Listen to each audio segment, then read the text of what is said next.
नमस्कार, मैं हूं अजय कुमार और आप देख रहे हैं देसी अड्डा। हमारे साथ हैं द देसी अड्डा के वरिष्ठ संपादक राकेश तिवारी। देखिए, आज हम बात करने वाले हैं आपसे मोहम्मद शहाबुद्दीन के हार की कहानी के बारे में। ऐसे तो राजनीतिक रूप से मोहम्मद शहाबुद्दीन कभी हारे नहीं, लेकिन उनके हार की स्क्रिप्ट किसने लिखा, आज उसी पे विस्तृत चर्चा होगी। तो आइए बात करते हैं और पूरी जानकारी लेते हैं अपने वरिष्ठ संपादक राकेश तिवारी से। राकेश जी, शहाबुद्दीन की राजनीति रूप से तो कभी ऐसे हार हुई नहीं, फिर भी उनके हार की स्क्रिप्ट लिखा गया। कौन है वो? देखिए, सीवान के पूर्व सांसद मरहूम मोहम्मद शहाबुद्दीन अब इस दुनिया में नहीं, जी। लेकिन उनकी चर्चा अभी भी नहीं थम रही है। जब जब उनके परिवार के लोग राजनीति में कोई नया चीज करते हैं या कोई नया बात होता है, तब तब मोहम्मद शहाबुद्दीन की चर्चा शुरू हो जाती है। आरजेडी में शामिल होने के बाद हिना साहब और ओसामा साहब के मोहम्मद शहाबुद्दीन फिर चर्चा में थे। बेलागंज में चुनाव प्रचार के समय भी मोहम्मद शहाबुद्दीन चर्चा में थे। जब जब ओसामा साहब और हिना साहब की बात आती है तो मोहम्मद शहाबुद्दीन चर्चा में होते हैं। और आरजेडी की आज दुर्गति हुई है, 4 क्षेत्रों में एक तरफा हार हुआ है, तो आज भी मोहम्मद शहाबुद्दीन की चर्चा हो रही है, क्योंकि बिहार में माई समीकरण पूरी तरह से टूट चुका है जी। इन 4 चुनावों में खास चुनाव। तो मोहम्मद शहाबुद्दीन जैसा कोई व्यक्ति अब आरजेडी में नहीं है, ये बात साबित हो चुकी है। क्योंकि मोहम्मद शहाबुद्दीन जब राजद में थे तब वो पूरे बिहार के मुसलमानों को एकजुट कर पाते थे। अब वो ऐसा कोई शख्सियत बिहार की राजनीति में बचा नहीं जो आरजेडी को मजबूती देने के लिए बिहार के मुसलमानों को एकजुट कर सके, चुनाव से पहले गोलबंद भी कर सके। इसलिए मोहम्मद शहाबुद्दीन की आज चर्चा है और इसलिए हम भी बैठे हैं मोहम्मद शहाबुद्दीन के बारे में आज आपको बताने के लिए, अपने दर्शकों को बताने के लिए कि आखिर इस मोहम्मद शहाबुद्दीन जो अब इस दुनिया में नहीं है, उनको लेकर, उनकी जगह को लेकर जो आरजेडी में रिक्त हो गया है जगह, किस कारण से अभी कोई नेतृत्व नहीं उभरा, उनकी कमी को पूरा नहीं कर पाया। राजनीतिक रूप से हम बात करेंगे और भी उन पर कई आरोप है, उसके लिए मैं बात नहीं करूंगा, लेकिन मैं बात करूंगा कि राजनीतिक रूप से जो कमी है आरजेडी के अंदर, वो नेतृत्व नहीं खोज पाया मुसलमानों में आरजेडी, तो वो शहाबुद्दीन के नहीं खोज पाया। तो अब उस शहाबुद्दीन की कहानी हम आपको बताने जा रहे हैं कि वो शहाबुद्दीन कोई सामान्य तरीके से राजनीति नहीं करते थे। जी। जब से वो चुनाव लड़ना शुरू किए और जब से वो चुनाव लड़ना छोड़ दिए, यानी कि कोर्ट ने उन्हें मना कर दिया, रिस्ट्रिक्ट कर दिया, तब तक वो एक भी चुनाव हारे नहीं। ये एक इतिहास है। 2 बार विधायक रहे और 4 बार सांसद रहे। इस बीच उन्होंने जिसको जब चाहा तब उनको किसी को विधायक बनाया, किसी को सांसद बनाया, किसी को एमएलसी बनाया, किसी को जिला परिषद अध्यक्ष बनाया, किसी को नगर परिषद अध्यक्ष बनाया, किसी को वार्ड का सदस्य बनाया। जिस पर हाथ रख देते थे शहाबुद्दीन, वो जीत जाता था। वैसे 1990 में पहली बार वो जीरादेई से विधायक बने और उसके बाद 1995 का चुनाव दोबारा लड़े, जनता दल के टिकट पर वो चुनाव लड़े और भारी मतों से जीरादेई से जीते। पहला चुनाव वो निर्दलीय लड़े थे। 96 का जब समय आया तो 1996 में लोकसभा का चुनाव उन्होंने पहली बार सीवान से लड़ा। बिल्कुल। फिर 98 का चुनाव लड़ा, 99 का चुनाव लड़ा, 2004 का चुनाव लड़ा। परिस्थितियां चाहे जो आई जो गई, लेकिन शहाबुद्दीन जीतते चले गए। आरोप भी कई लगे, कभी बूथ लूटने का, कभी किसी का झंडा सीमान में नहीं लगने देने का, लेकिन उससे कोई फर्क पड़ा नहीं शहाबुद्दीन के राजनीतिक कैरियर पर, लोग उनको जिताते गए, वो जीतते गए। इस बीच उन्होंने माले से भी संघर्ष किया।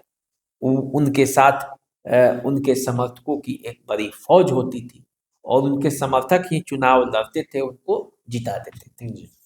तो अब जो मामला है वो मामला ये है कि आखिर जो इतने अजय थे शहाबुद्दीन, आखिर वो हारे कब और कैसे हारे?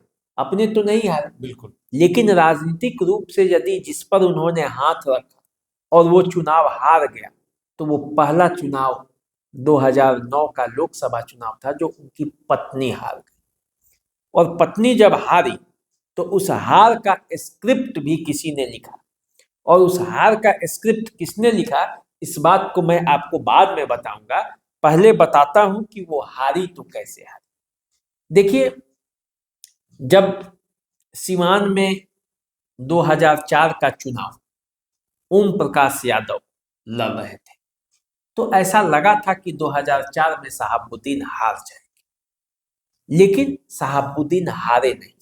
2004 में भारी वोटों के अंतर से उन्होंने ओम प्रकाश यादव को हरा दिया। जी, उसके बाद शहाबुद्दीन पर जो 2005 में नीतीश कुमार की सरकार बनी, तो शहाबुद्दीन पर कई तरह के अंकुश आया।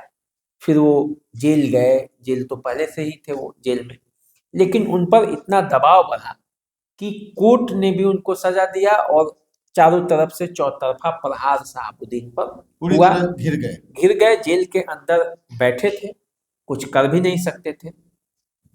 तो ऐसी स्थिति में कोर्ट ने उन्हें चुनाव लड़ने से मना कर दिया। 2009 का चुनाव आया और तब फिर ओम प्रकाश यादव चुनाव लड़ने की तैयारी करने लगे। शहाबुद्दीन की पत्नी को सोचा गया कि वो अब चुनाव लड़ेंगी, लेकिन जनता दल यूनाइटेड के बड़े नेता जो 1991 में कभी वहां से सांसद थे सीवान से, बिशन पटेल, उनके मन में सीवान को लेकर प्रेम जाग गया। और जो व्यक्ति ओम प्रकाश यादव जनता दल यूनाइटेड को पिछले 5 सालों से सेवा कर रहा था, जी जान लगाकर, जान की बाजी लगाकर, वो पीछे कर दिया गया, क्योंकि बिशन पटेल बड़े नेता थे, नीतीश कुमार से करीबी संबंध था। और बिशन पटेल ने देखा कि शहाबुद्दीन अब तो जेल के अंदर है, उन पर कई पाबंदियां हैं, रास्ता अब क्लियर हो गया है, हिना साहब को वो हरा देंगे। वैसे भी सीवान में कुर्मी आबादी भी अच्छी खासी है, तो उनको ऐसा लगा और उन्होंने ये प्रयास किया।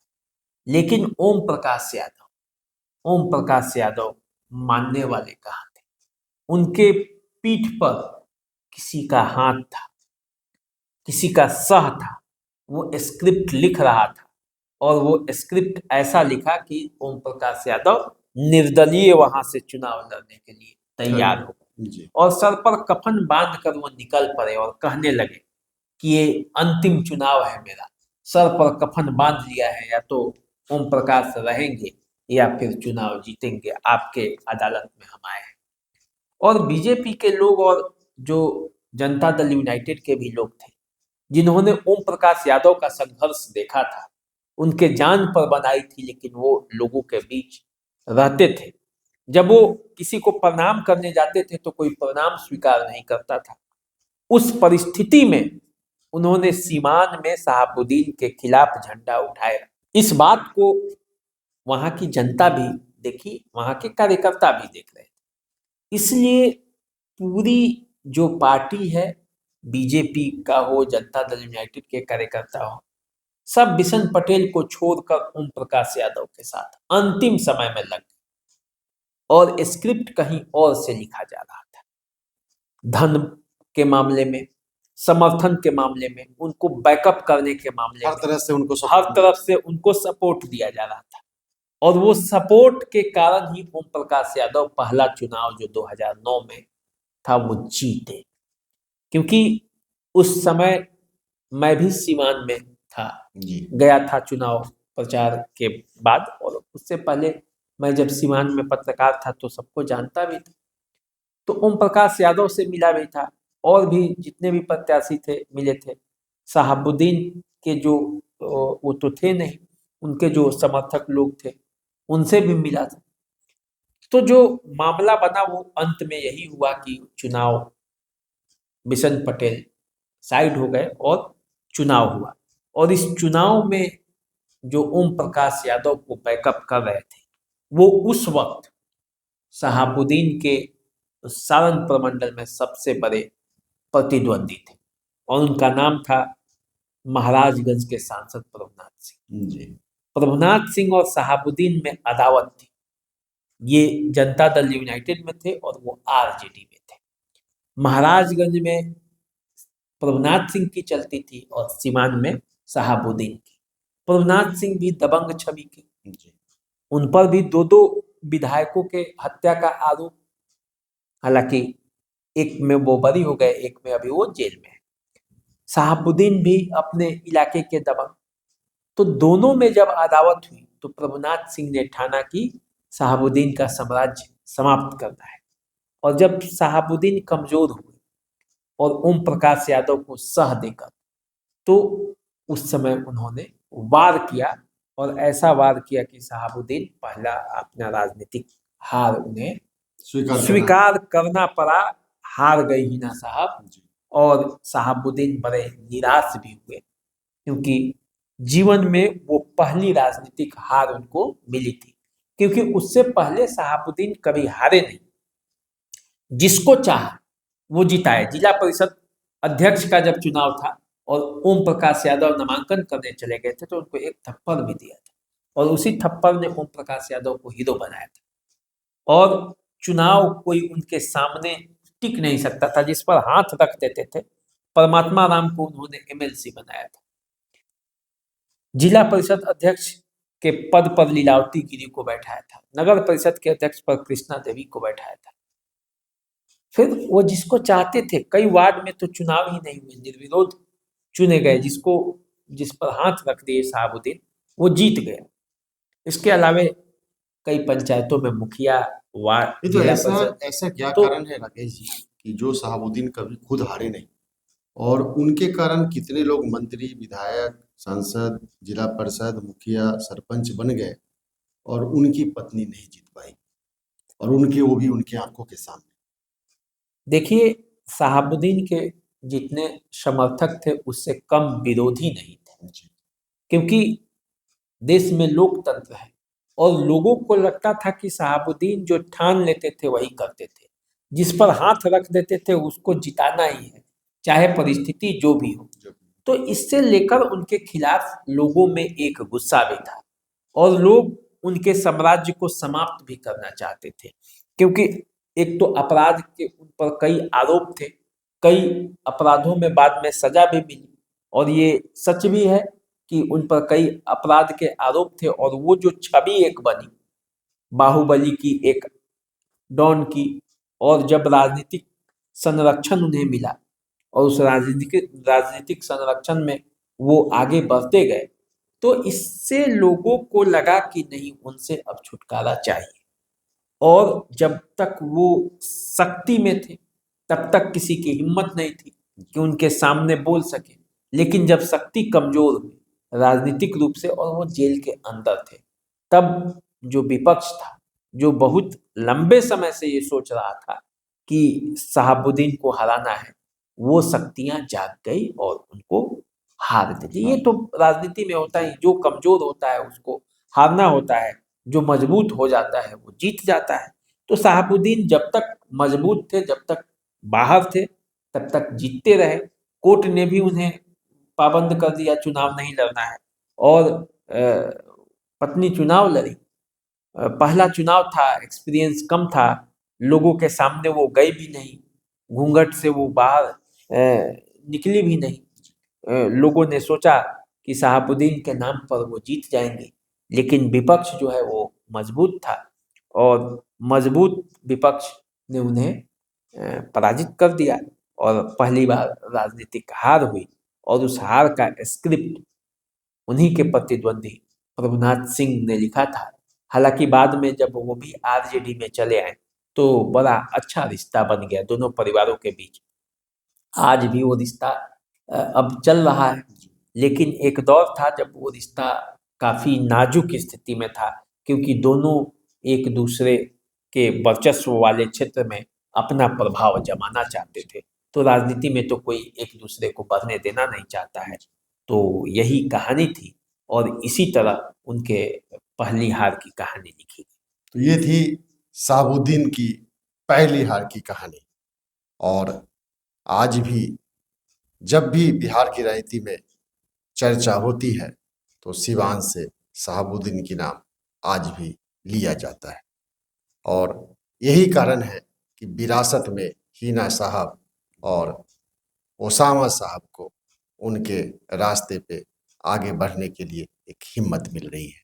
तो आप इंतजार कीजिए और देखिए फिर आगे क्या होता है। एक बार फिर हम नई चर्चा के साथ उपस्थित होंगे। तब तक के लिए नमस्कार। नमस्कार।